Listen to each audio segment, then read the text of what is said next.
gentlemen, this is Vince Miller. Thank you so much for joining me for this devotional. Now we're coming to the end of the book of Galatians. Totally love this book. By the way, all kinds of great things in it.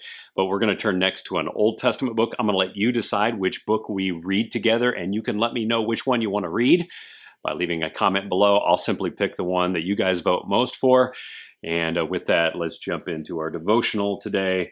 We are in Galatians chapter 6. I'm going to read verse 12. It states, "It is those who want to make a good showing in the flesh who would force you to be circumcised, and only in order that they may not be persecuted for the cross of Christ."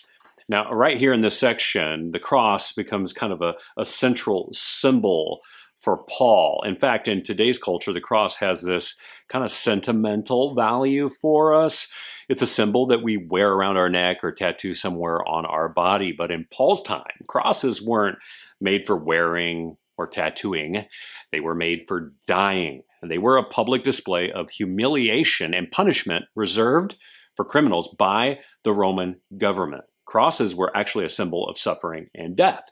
No one would have wore one around their neck or tattooed it on their body. And Paul's point here is that these legalists who had now infiltrated the church were cowards. They were afraid of taking a stand against the Roman government and devout Jews because they were afraid of persecution. They were cowardly.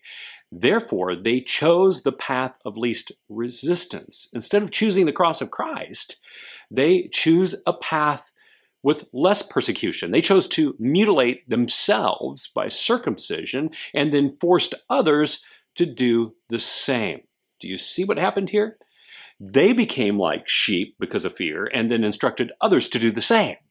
But before you get all worked up about this, let's go after a challenging application in a single question. Where in your life are you trying to avoid persecution? Where? Where in your life are you trying to avoid persecution?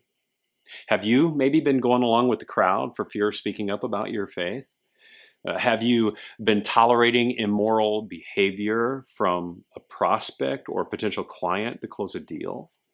Have you been appeasing immoral behavior from a partner in business to maintain an income? Or have you been silent in your workplace when they have mandated trainings and celebrations that oppose your faith? Or have you been maintaining friendships with people whose behavior you no longer agree? Or have you been intentionally silent about your faith to friends, coworkers, and neighbors and relatives for fear of what they might think about you and your faith in Jesus? You know, in reality, we are all guilty of one or more of these things, and some of us have even encouraged others to do the same, which is what Paul is angry about here. But fellas, this has to change. And the only way it's ever going to change is if we stop living in fear of persecution and start standing up. Yes, there might be persecution on the other side. People might make fun of you. Friends might call you names. Employers might fire you. Relatives might alienate you. And social media friends might unfriend you. But remember, all these things happened to Jesus and Paul and all great men of faith. So make today the day you choose to stop trying to escape persecution. Just stop it. Persecution is inevitable. Just make sure that you're on the right side of persecution. And that's the side that Jesus is on.